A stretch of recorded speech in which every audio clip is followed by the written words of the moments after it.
sisi di bagian dalam ya, turun sedikit. Nah, kita tunggu. Kemudian kita pegang. Ini sudah kita raba tulang rawan, tapi jangan sampai terpapar kartilage-nya.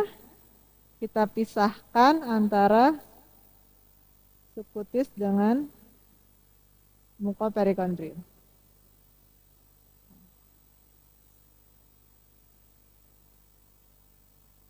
Oke, kemudian dipegang lahak, skin hook.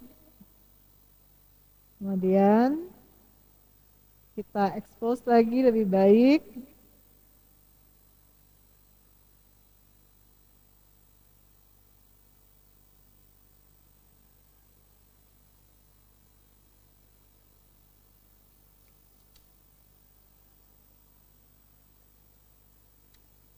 Sekarang yang di mikroskop kan, kamera.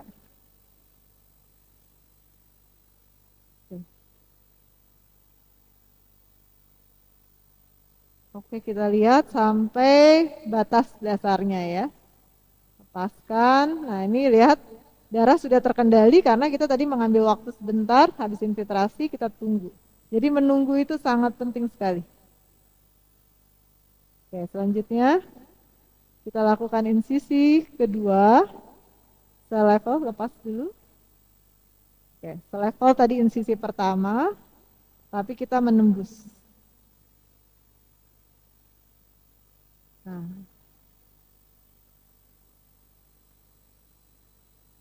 ini terbuka ya, dan kita ganti pinset dengan pinset anatomis. Kita pegang bagian mukoperikondriumnya sehingga dia tetap ada.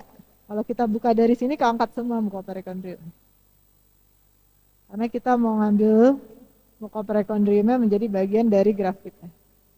Terus pisahkan, cari dasar permukaan tulang rawannya ya. Nah, kalau kita lepaskan di permukaan tulang rawan, minimal biasanya perdarahannya. Karena biasanya darah dari sini nih, bisa dilihat.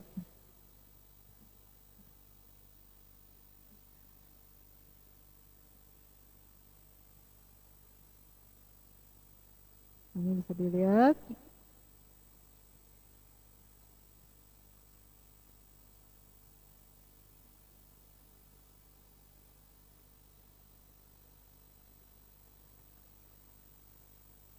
Oke, nah sudah lepas seperti ini. Kita gunting seluruh graf sebatas inferior mungkin, agar kita dapat tulang rawan sebesar mungkin. Karena kita punya perforasi besar ya ini ya. Kasusnya sudah subtotal dan ada atiknya pula. Jadi diharapkan dengan tulang rawan sebesar mungkin kita mudah-mudahan cukup. Kalau nggak cukup kita masih ada fascia temporalis dikira yang dibutuhkan. Tapi yang jelas kita harus butuh cartilage karena sudah ada bagian atik yang terbuka. Kalau kita ternyata skutumnya sudah terbuka, ya udah pasti kita harus menutup skutumnya tersebut dengan cartilage. Nggak bisa tanpa yang keras. Oke, ini kita pisahkan ya. Ada masih yang belum lepas, kita pisahkan dulu, baru kita potong superior mungkin sehingga kita dapat tulang rawannya besar.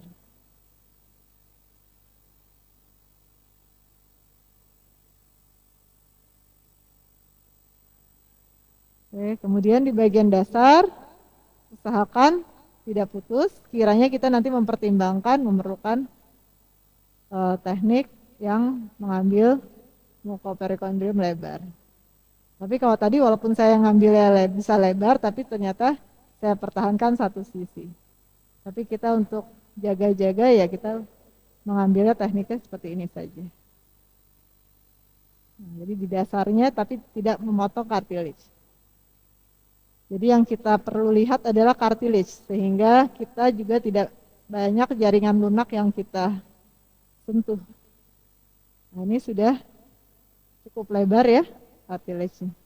Ini bagian yang anterior, ini yang posterior. Bisa langsung dilihat bahwa ini lebih tebal daripada tipe yang posterior. Oke, disimpan aja. Kemudian kita jahit.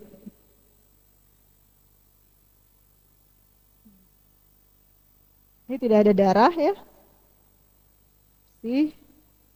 Kalau ada darah boleh pakai kotor sedikit.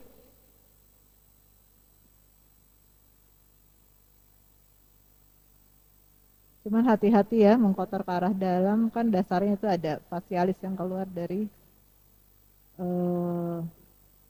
filomastoid kalau bagian bawah ya, tapi kalau bagian atasnya nggak apa-apa.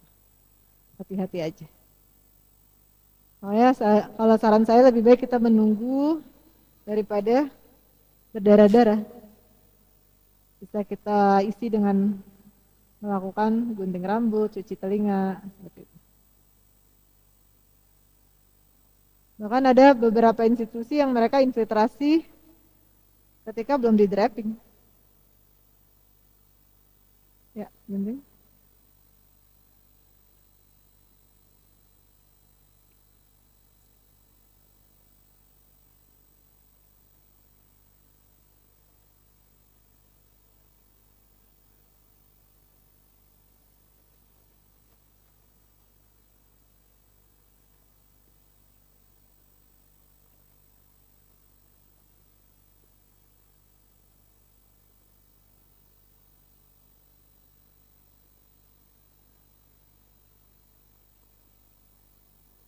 Ya, gunting.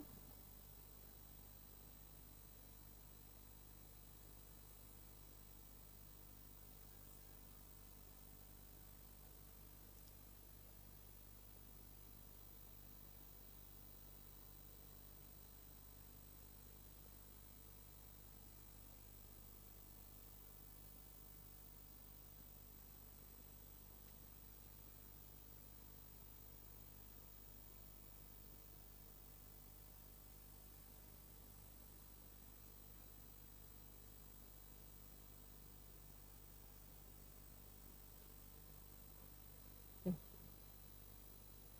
Oke. Kita kasih. Oke, kita pastikan semuanya sudah tertutup rapat dan tidak ada dan posisinya kulitnya baik kan.